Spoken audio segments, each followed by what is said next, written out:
Hello दोस्तों, आज हम बात करेंगे इतिहास के सबसे शक्तिशाली शासक एवं क्रूर अत्याचारी शासक चंगेज़ खान के बारे में। दुनिया में चंगेज़ खान से जुड़ी बहुत सी बातें हैं, लेकिन चंगेज़ खान की मृत्यु के बाद मंगोलियन भाषा में लिखी गई the secret history of the Mongols के बारे में बताती है।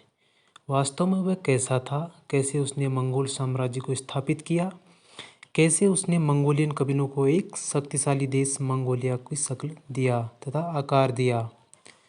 बात है सन 1206 से 1227 तक की, जब उसने दुनिया पर अपना साम्राज्य स्थापित किया तथा धरती के लगभग 22% हिस्से पर अपना अधिकार कर लिया, जिस पर उसने विजित कर लिया, जिनमें से चीन, ईरान, बुल्गारिया, उज़्बेकिस्तान, इन सभी जगहों पर उसका हुकूमत था।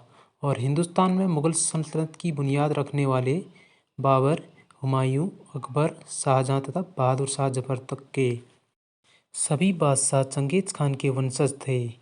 तो चलिए बात करते हैं चंगेज़ खान के बर्बरता से भरे इस क्रूर शासक के इतिहास के बारे में।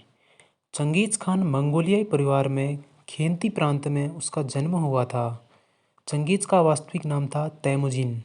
सन 1162 से 18 अगस्त 1227 तक एक मंगोल शासक था।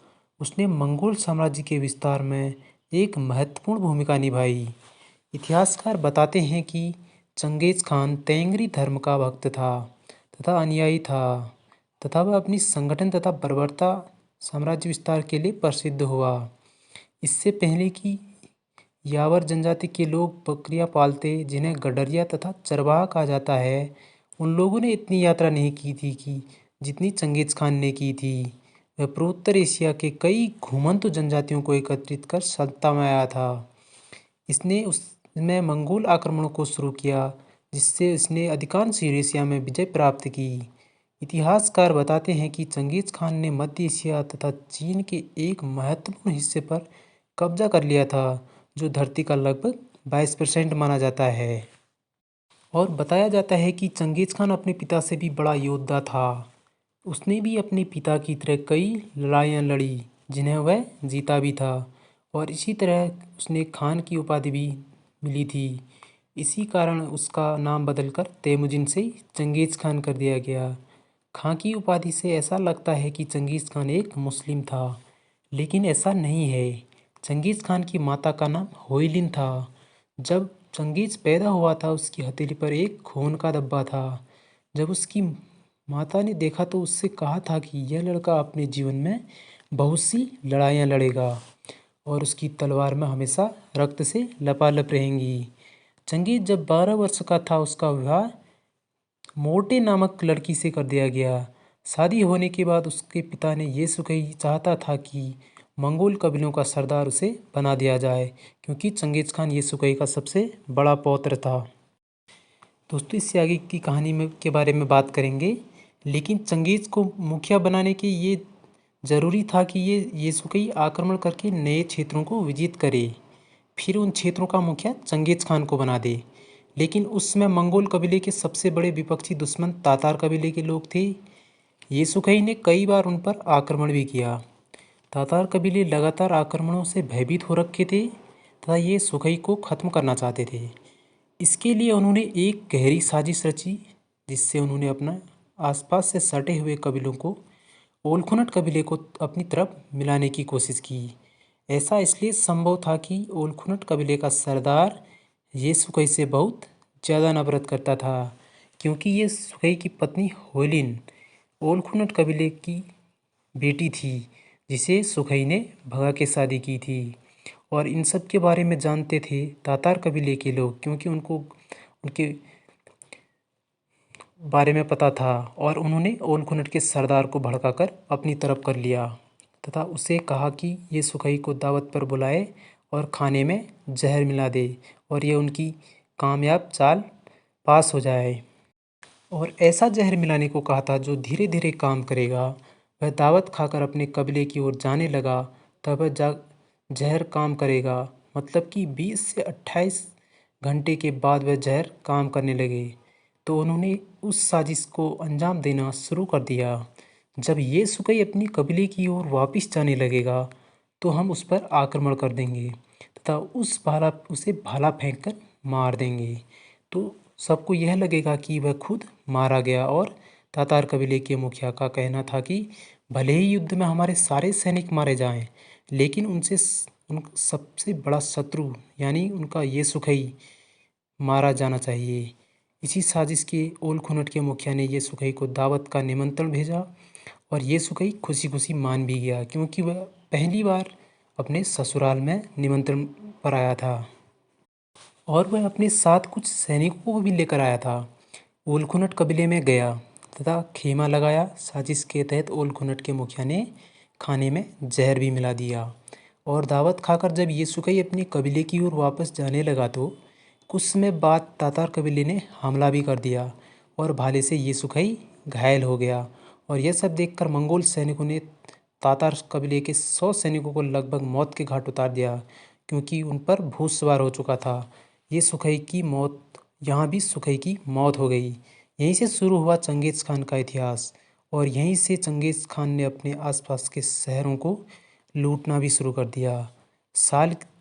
20 साल की उम्र तक उसने अपने आसपास के बड़े हिस्से में अपना वर्चस्व स्थापित कर लिया। उन क्षेत्रों में भी जो लोग आते थे उनसे वह टैक्स वसूलता था, कर भी लेता था। उसने अपने साथ बहुत बड़ी विशाल सेना भी इकट्ठे की थी। इतिहास इकट्ठे किए और आसपास के लोगों के साथ हाथ मिलाया, उन्हें अपनी सेना में शामिल भी किया। उसने अपने छोटे से कबीलों से मिलना शुरू किया जो उसके चाचा हौतुला खान से परेशान हो रखे थे और अपने साथ उनको मिला लिया।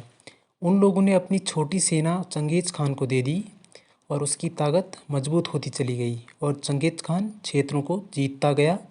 चंगेज़ खान के अंदर बहुत बड़े शासक बनने की ताकत थी।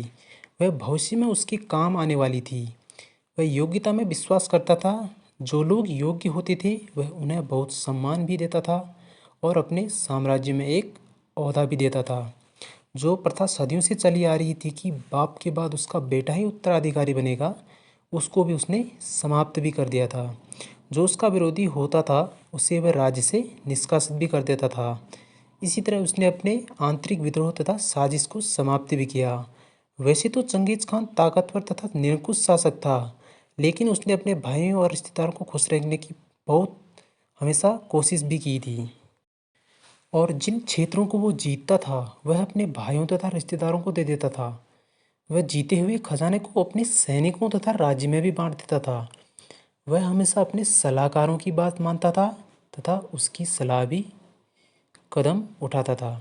सन 1190 तक चंगेज़ खान की ताकत इतनी बढ़ गई कि वह समूचे मध्य एशिया को चुनौती दे रहा था और दे सकता था।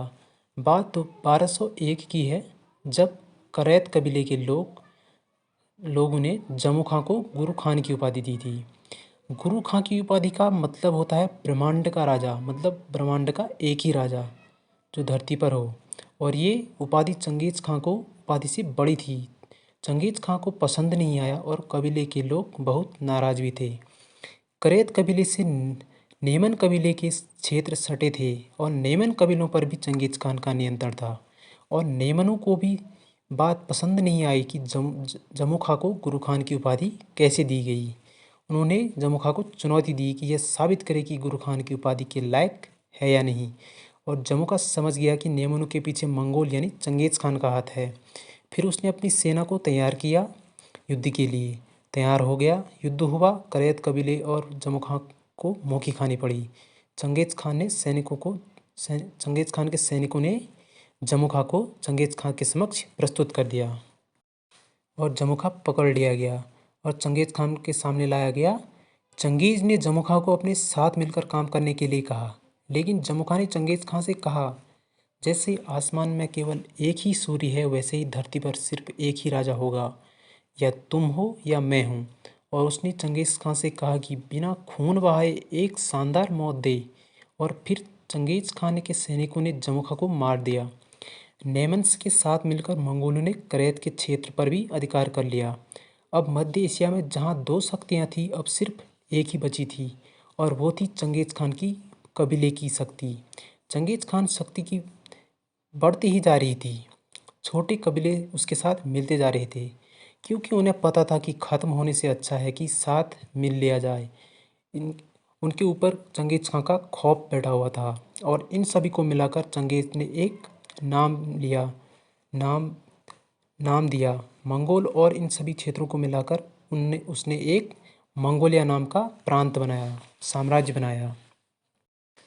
दोस्तों, सिर्फ क्षेत्रों को अपने अधीन करना काफ़ी नहीं था, क्योंकि यह बहुत दिन तक चल नहीं पाता और आंतरिक विद्रोह होने का खतरा बना रहता है।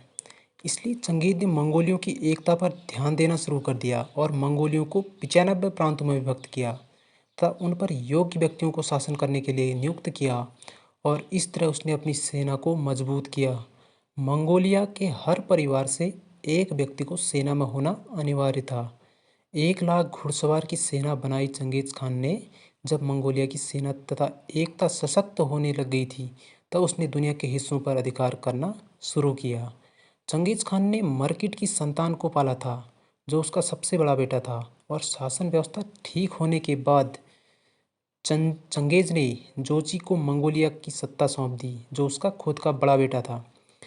खुद विजय अभियान पर निकल पड़ा और सभी रास्ते में पड़ने वाले कबीले चंगेज़ खान के साथ मिल जाते थे, और इस तरह 1218 तक चंगेज़ ने चीन के एक बड़े हिस्से पर अपना अधिकार कर लिया था। इस तरह उसने अपने बलबूते तथा बर्बरता से पृथ्वी के 22% हिस्से में साम्राज्य तथा शासन किया। तो ये थी चंगेज़ खां की कहानी। दोस्तों, आपको कैसी लगी कमेंट सेक्शन में ज़रूर बताएं। अगर आपने हमारे चैनल को सब्सक्राइब नहीं किया है तो सब्सक्राइब करें, कमेंट करें और शेयर करें और लाइक करें।